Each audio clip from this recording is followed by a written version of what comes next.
Hola mi gente bonita, ¿cómo están? Bienvenidos a su podcast Historias de Oficina.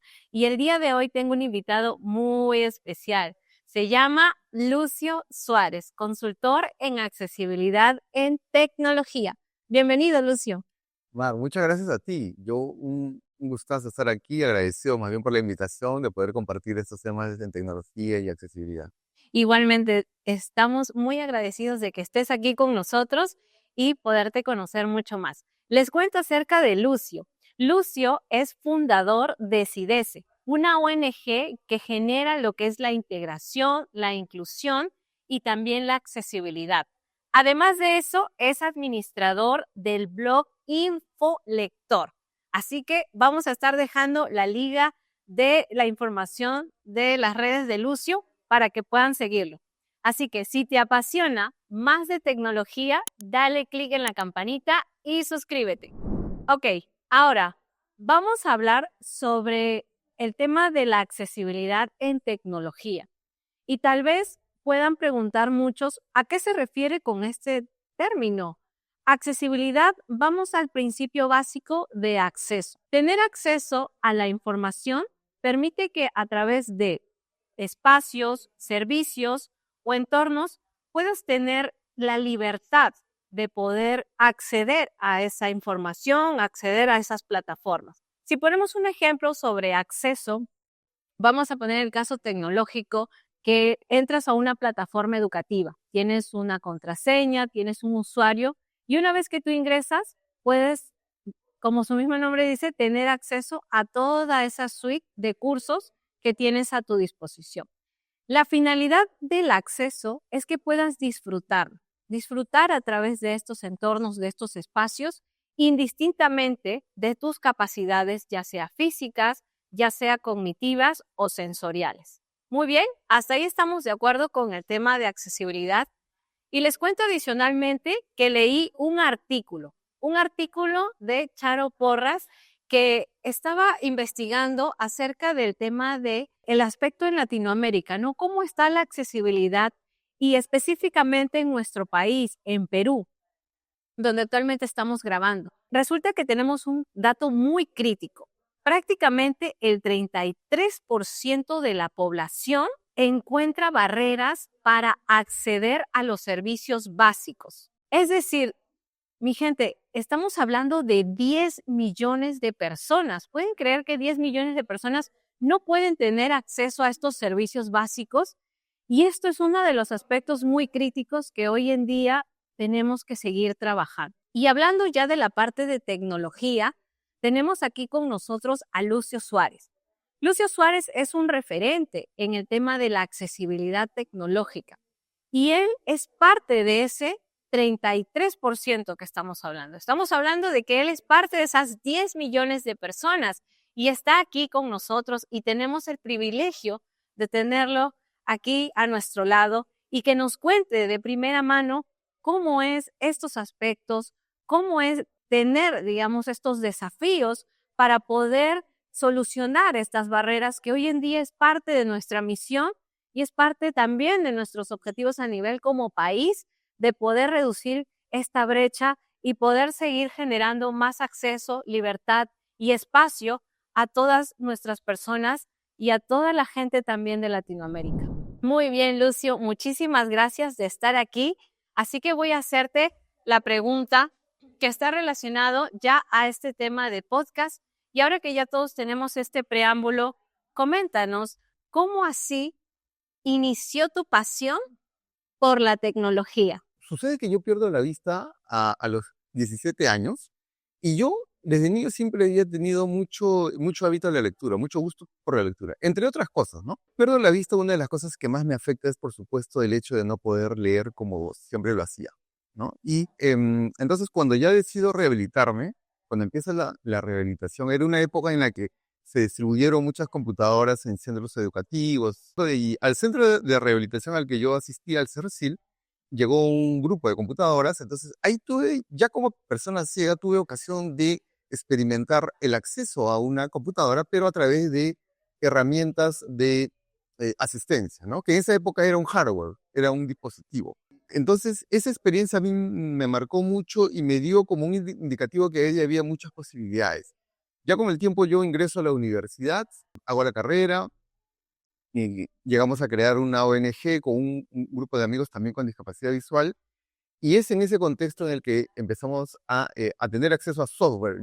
Estamos hablando ya del año 2000, la accesibilidad estaba en un contexto en el que ya no se requería necesariamente hardware, sino ya se podía instalar software.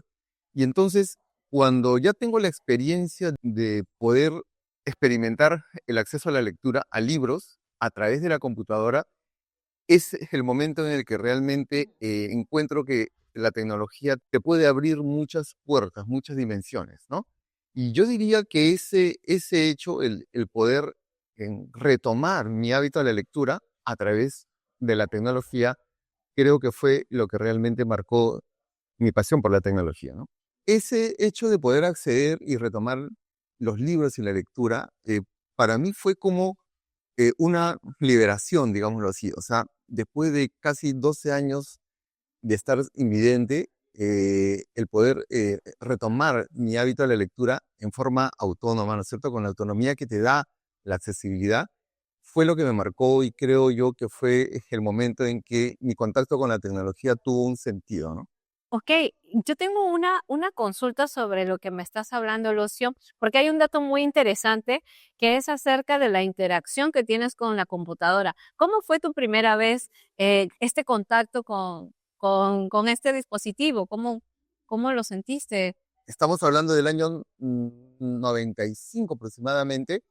Era una computadora, un CPU alto, grande, y se le conectaba a un dispositivo. Era como, digámoslo así, como un parlante, por decirlo así.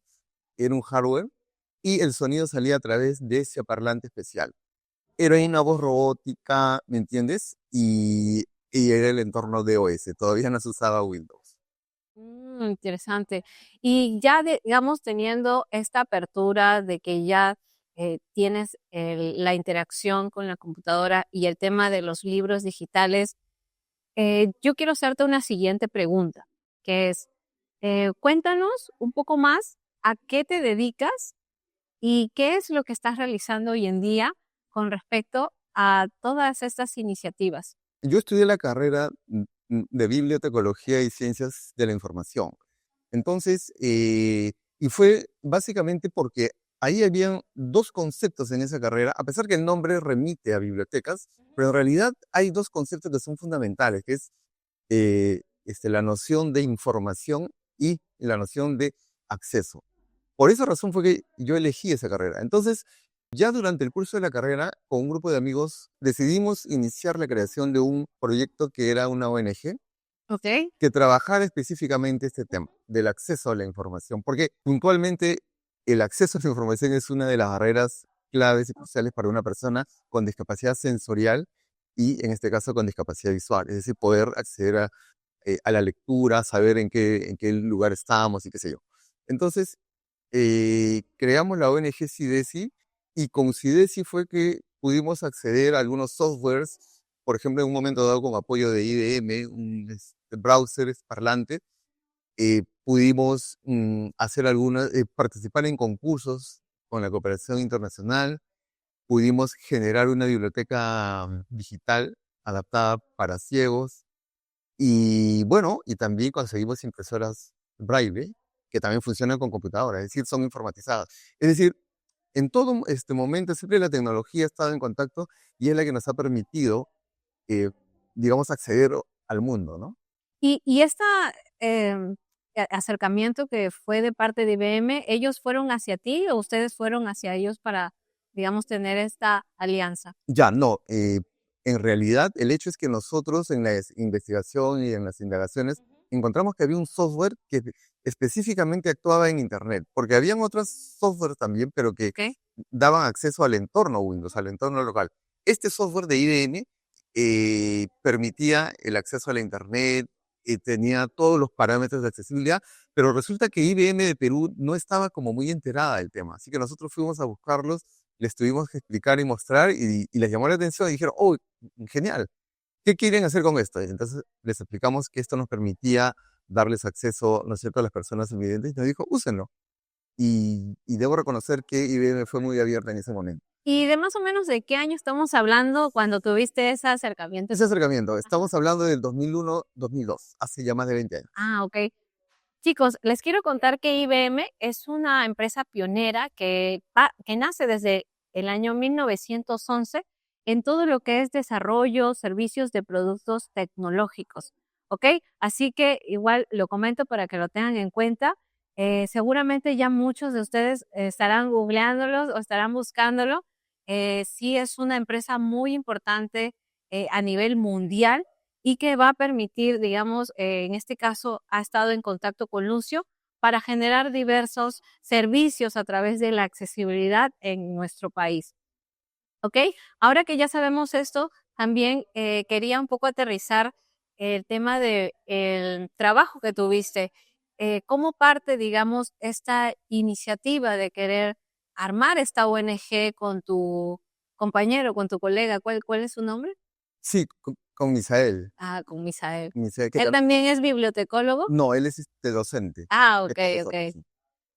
Excelente, muy bien. Entonces, con él, ¿cómo nace esta, iniciativa de querer hacer estas, Experiencia. esa experiencia, así, de los servicios de accesibilidad? De acuerdo. Sí, fíjate, o sea, nosotros veníamos, ambos, y la mayoría de las personas ciegas en Lima, diría yo, veníamos de un contexto de exclusión, es decir, somos un grupo vulnerable en gran medida, precisamente por las barreras que tú me explicabas al principio, ¿verdad?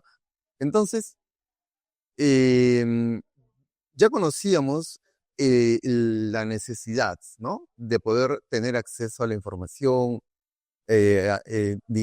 digamos, directamente a la tecnología. Entonces, eh, consideramos que de manera individual nos iba a ser difícil porque cada cual tenía que hacer el esfuerzo por conseguirse una computadora y luego de eso, de conseguir la herramienta de la accesibilidad. Entonces, por eso es que era como mucho más viable poder generar iniciativas y proyectos que trabajen ese tema de crear o bibliotecas o espacios de estudio.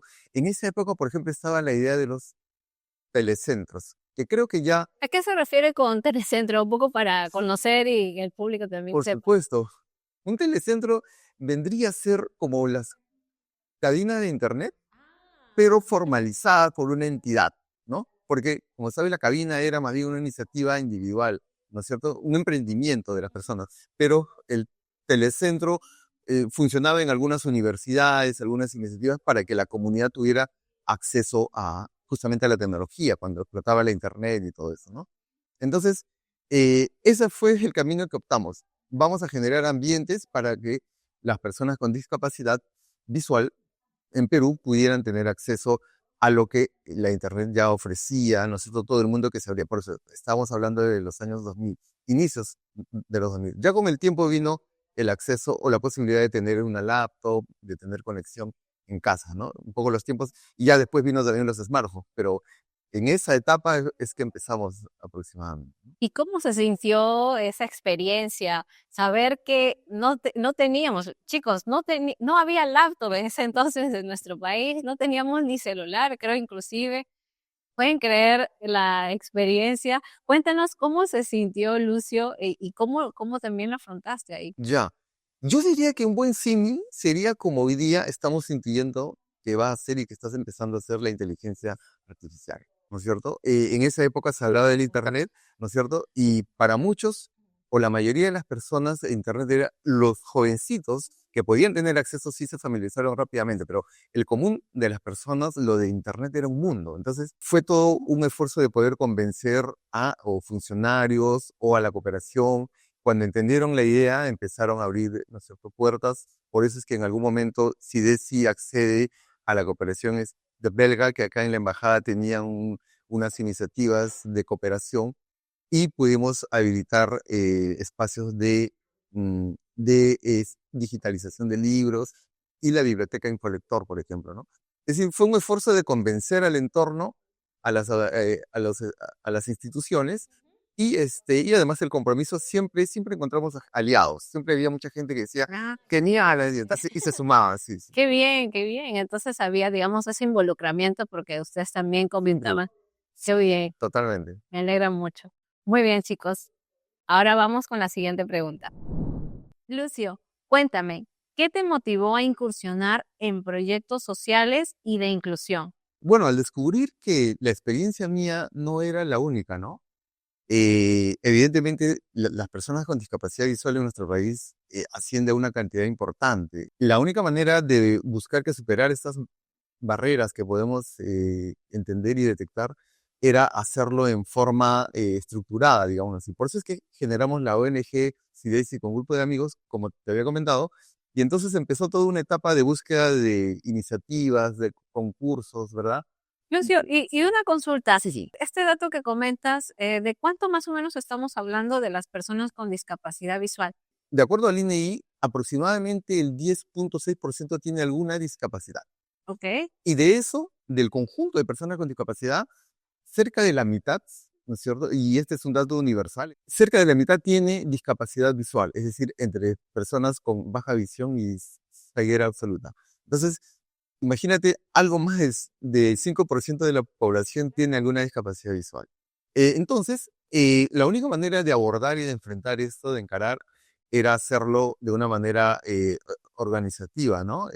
Organizada. Y por eso es que generamos CIDESI, empezamos a participar en algunos concursos, logramos montar, instalar, digamos, un centro de impresiones braille que también requiere computación, o sea, informática. ¿Esos sistemas Braille lo hicieron de cero aquí en el país o ya traían, digamos, alguna base? Y no de cero, porque recuerda que, o en todo caso, te comento que en Perú nunca ha habido un servicio, una imprenta braille como tal. En toda la región lo ha habido, pero el Perú es el único que nunca ha tenido. Había una imprenta antigua, donada de segunda mano hace años, pero que tampoco llegó a funcionar. Nosotros en CIDESI fuimos los primeros que importamos impresoras ya de la época digital. Es decir, Felicidades. sí, empezamos a hacer impresiones, porque además la iniciativa y la idea de Infolector era que pudiera dar libros accesibles como tal. Es decir, algunos libros en audiolibros, en libros digitales accesibles y libros braille, porque esas son las formas que lee una persona con discapacidad visual. Entonces, con apoyo de la cooperación belga, con el concurso que ganamos en Telefónica y luego con otras iniciativas, logramos ir desarrollando estas iniciativas. Una de ellas fue justamente la de Infolector, que con ayuda de Techera, de mi amigo Rubén Pillaca, se hizo esa iniciativa de una biblioteca digital, ¿no? Ah, excelente. Y justo me has hecho recordar porque Rubén estuvo también aquí con nosotros. Ahí igual dejamos la liga del video que tuvimos con él, el podcast. Y este tema de las iniciativas que tú nos estás hablando es acerca de que estas empresas venían a ustedes o ustedes iban a conversar con ellos. En este caso, por ejemplo, Telefónica, ¿no? Que hablan. Sí. Eran concursos que abrían estas empresas, ¿no es cierto? Y un poco buscando apoyar las iniciativas, los desarrollos o actividades que realiza la comunidad.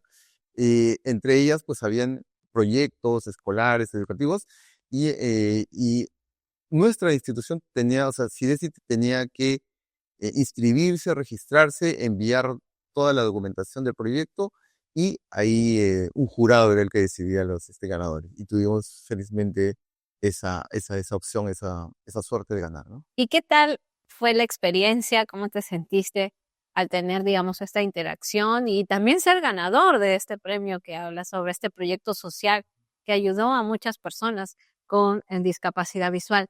Sí, bueno, mira, que yo diría que el impacto mayor de esto fue que al acceder a este tipo de concursos, sobre todo es como una forma de acceder a una ventana grande, ¿no? Es decir, que la comunidad se entera y entonces tuvimos algunas entrevistas, algunos diarios nos entrevistaron a nuestro equipo, quiero decir, justamente es una manera de dar a conocer, ¿no? Yo creo que ese fue uno de los beneficios de poder ganar, ¿no? Y claro, y siempre ganar es una buena experiencia, ¿no? Eran cientos, ¿ah? Era una cantidad importante, claro. Evidentemente, Telefónica abría su concurso. Yo creo que en esa época tenía varios, pero por cada concurso eran varias empresas, emprendedores, proyectos de diferente índole. de todo tipo y de todo el país, por supuesto. Qué estupendo. Y bueno, hacerte las felicitaciones públicas por haber logrado esta premiación y todo tu equipo. Y por saber qué hicieron ya una vez que tuvieron ya la premiación, salieron a disfrutar y luego tuvieron algún proyecto posterior también con la empresa.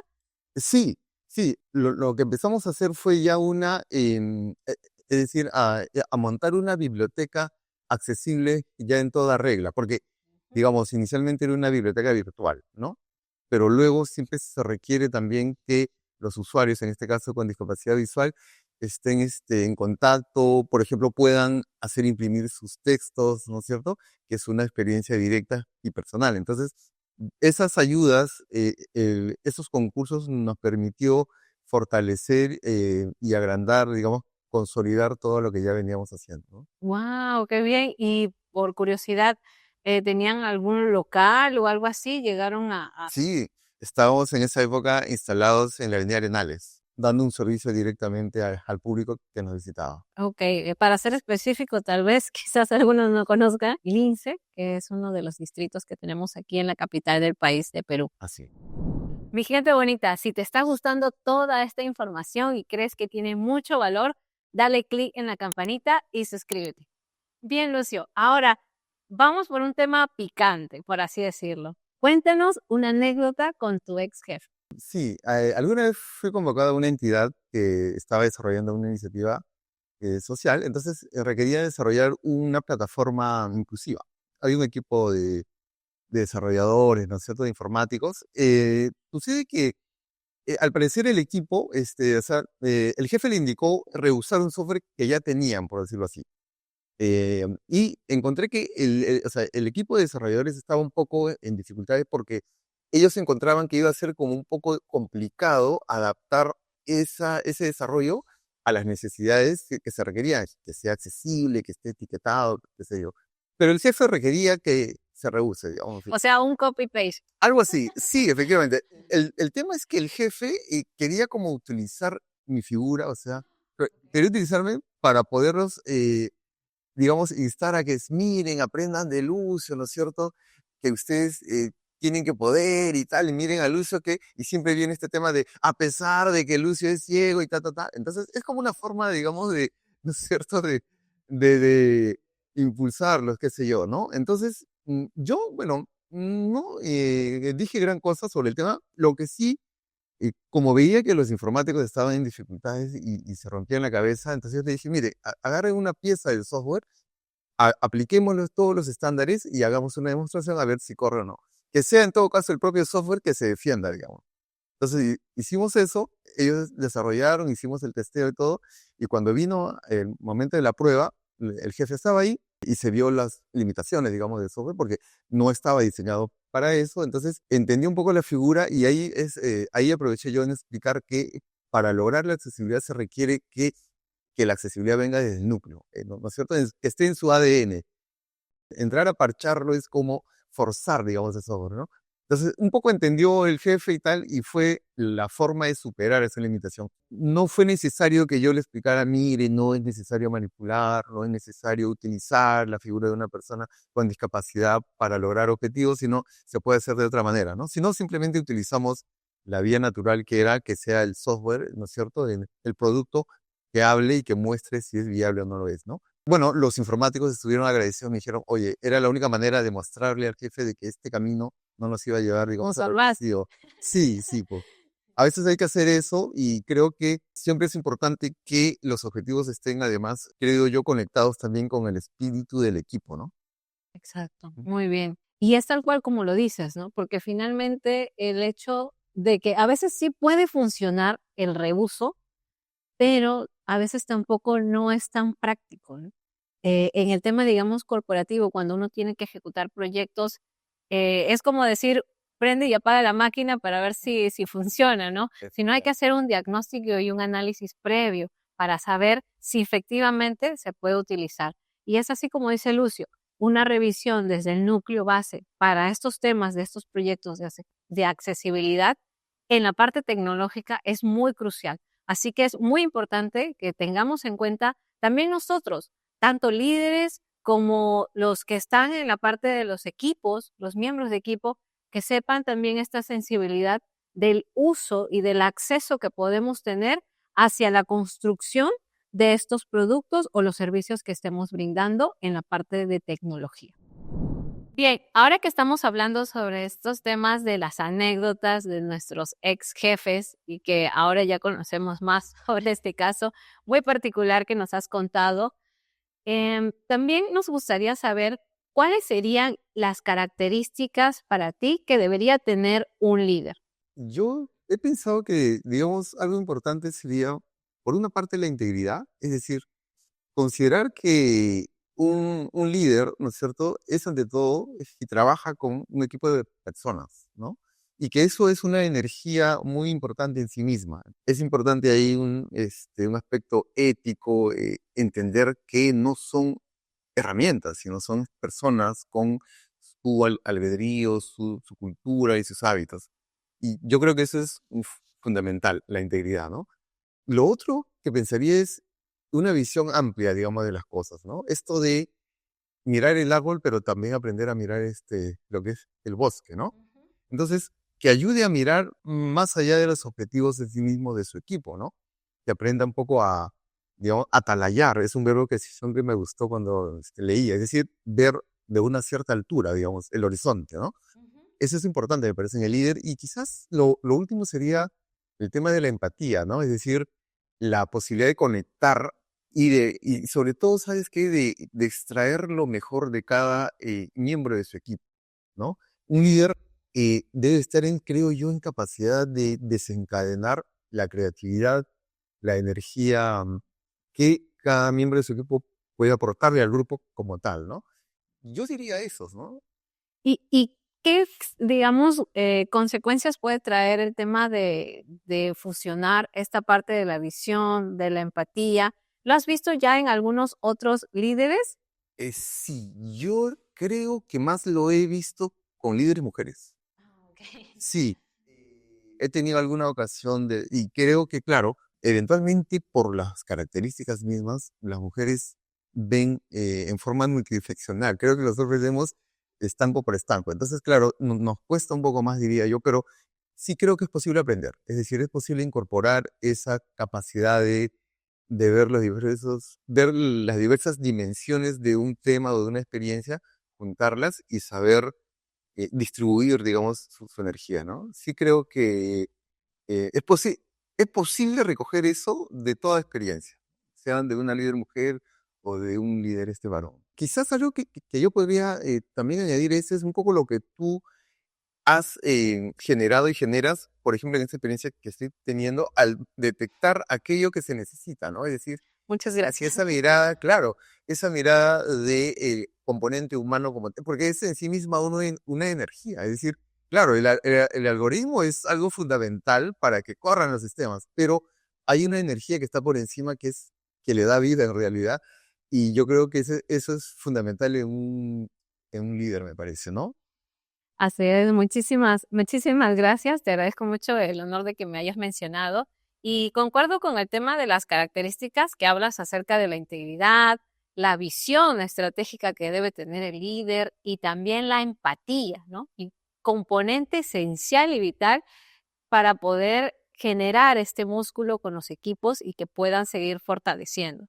Ahora, voy también para los chicos de la línea, digamos, de desarrollo, la parte técnica, a los que no son líderes, pero también, bueno, también a los que son líderes, nos gustaría saber qué libro nos puedes recomendar, buscar alguna información para que pueda también nosotros fortalecernos, tal vez quizás un libro técnico, de repente quizás un libro que nos permita también el tema de liderazgo o autoliderazgo podernos potenciar. Yo, bueno, en general, yo lo que leo es sobre tecnología. Últimamente te comentaba, estoy Ujú. leyendo mucho sobre inteligencia artificial. Y en esta línea de la visión y del horizonte amplio, hay algunos libros, hay uno que me llama la atención de Henry Kissinger, La era de la inteligencia artificial, porque hace un recorrido como histórico de cómo desde que el conocimiento se apodera de la sociedad, en el sentido que el hombre detecta que el conocimiento le va a permitir cambiar el mundo, su entorno, hasta el contexto actual en el que,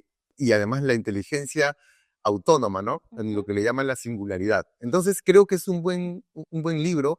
Otro, sí, me pareció siempre un buen referente, el libro La Tercera Ola de Alvin Toffler, donde hace también un recorrido largo sobre cómo el conocimiento y la información van a cambiar la civilización, ¿no? Pues ya lo estaban haciendo, fíjate, es un libro del 83, entonces hasta acá ya ha corrido bastante agua bajo el puente y eso creo que puede ayudar a los líderes, ¿no es cierto? A las personas a tener una mirada distinta y amplia, ¿no?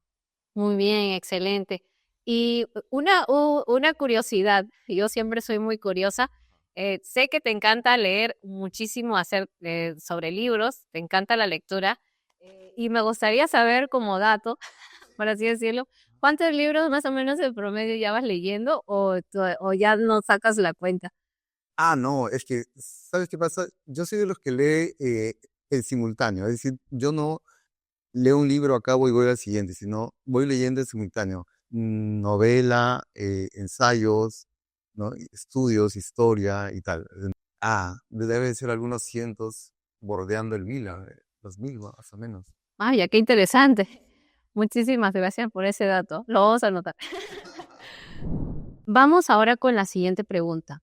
Lucio, cuéntanos, ¿qué es algo que cambiarías si pudieras en las empresas? Sí, bueno, algo que yo referiría en ese sentido es que existe, o sea, en nuestra cultura existe una tendencia a generar burbujas, ¿no es cierto? En una zona de confort.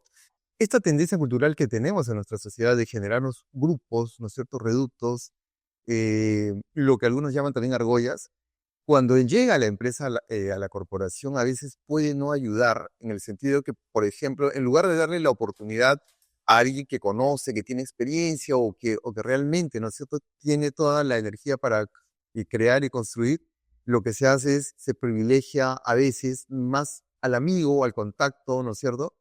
Y eso creo que puede como o desvirtuar o disminuir las posibilidades de desarrollo de una corporación. Claro, en el ámbito social eso puede ser comprensible, pero en el ámbito de una corporación o de una empresa, eso puede más bien ir en desmedro de sus objetivos, ¿no es cierto?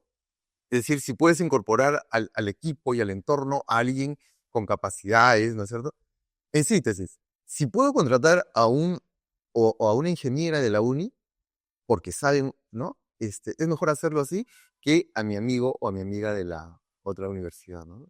Y yo creo que eso sí sería algo que yo cambiaría. Es decir, que los gerentes o los ejecutivos o los líderes tengan la capacidad de pensar en términos de voy a engrandecer y generar y amplificar. Es como, estoy pensando como que en Silicon Valley no tienen inconveniente de contratar al creativo indio o chino, ¿no? Lo incorporan, o al vietnamita, ¿no? En lugar de decir, no, yo quiero únicamente que sea de Milwaukee, no sé, Filadelfia. Yo cambiaría eso, ¿no? Muy interesante tu apreciación y es algo muy trascendental y también controversial, ¿no? Que aún todavía persiste y que continúa en nuestras sociedades y también en la parte corporativa como tal, ¿no? Y la siguiente pregunta es, ¿cuál sería el aporte que has dado al Perú y qué les dirías a estas personas con discapacidad visual que tienen talento, pero que aún todavía no se les generan las oportunidades? Lo que podría señalar es la posibilidad de superar algunas barreras, es decir, y además de colocar en el centro del desarrollo, digámoslo así, de las personas con discapacidad visual, el uso de la tecnología, ¿no?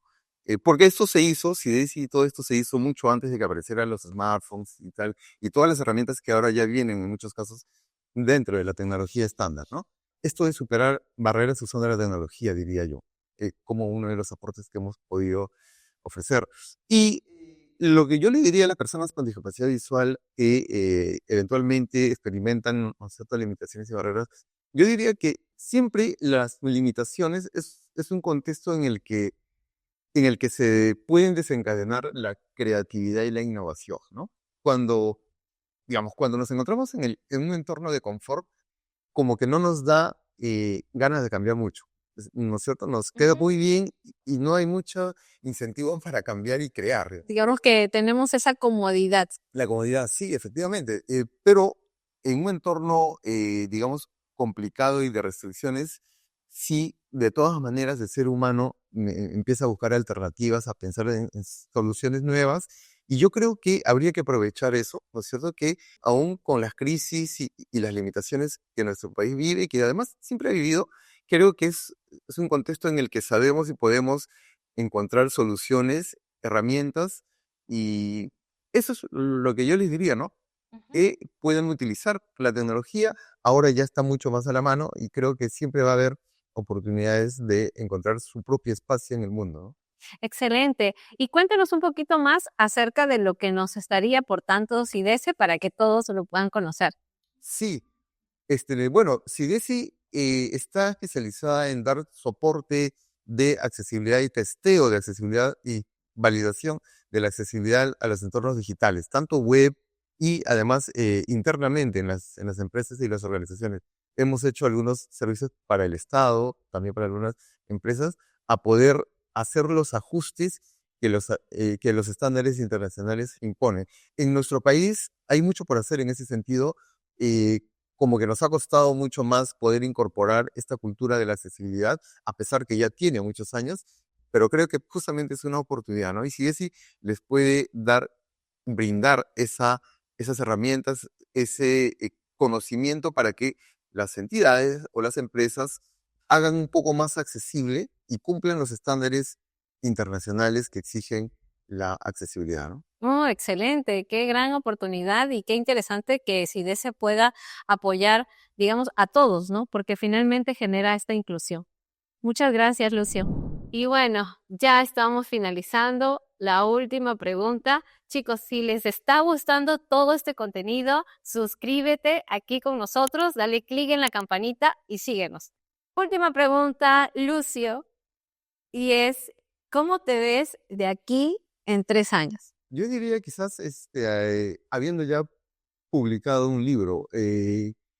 Como sabes, he leído bastante, pero también vengo escribiendo. Entonces, creo que un sueño mío es el poder publicar un poco de las cosas que he vivido, que he experimentado. Y por supuesto, para mí sería extraordinario que mis hijas pudieran alguna vez tener algo que ofrecerle también a su vez a sus hijos, ¿no? Ese es un sueño que tengo y por supuesto siempre la tecnología estará acompañándonos como una manera de superar las barreras, ¿no? Entiendo, por supuesto, soy muy consciente que en esta época los grandes innovadores están aportando muchas cosas. Y bueno, yo diría que espero que Elon Musk se apure con el tema de las tecnologías que está pensando para la interacción hombre-computadora, que creo que es una meta que nos ayudará en el tema de la discapacidad visual. Así es, y qué interesante lo que comentas, porque Elon Musk es uno de los referentes que también es para nosotros, porque está acelerando cada vez más todo este tema del avance y de las tendencias y que finalmente pues es un pionero y nos permite también a nosotros desafiarnos. Así que, Lucio, no te voy a decir te veo en 3 años, espero seguir teniendo el contacto contigo. Lo que sí te digo es que te deseo muchas bendiciones y que se cumplan todos estos sueños que tienes para el logro de estos 3 años que tienes como visión y como perspectiva en tus sueños personales y también en tu carrera profesional. Gracias, Mar. No, yo más bien te agradecería a ti y a tu equipo. Creo que este es un espacio que has creado que permite tener como una entrada distinta, ¿no es cierto? Innovadora, diría yo, porque vincula no solamente el componente duro y firme que es la tecnología con ese otro componente que es el aspecto humano, ¿no? Y me parece fundamental en este contexto actual, además, ¿no? Así que muchas gracias a ti y a tu equipo y te deseo también a ti todos los éxitos del caso. Muchísimas gracias a ti, Lucio. Es un placer tenerte aquí con nosotros. Y mi gente bonita, síganos en nuestros siguientes podcasts para saber sobre nuevos invitados. Los esperamos. Hasta luego. Bye.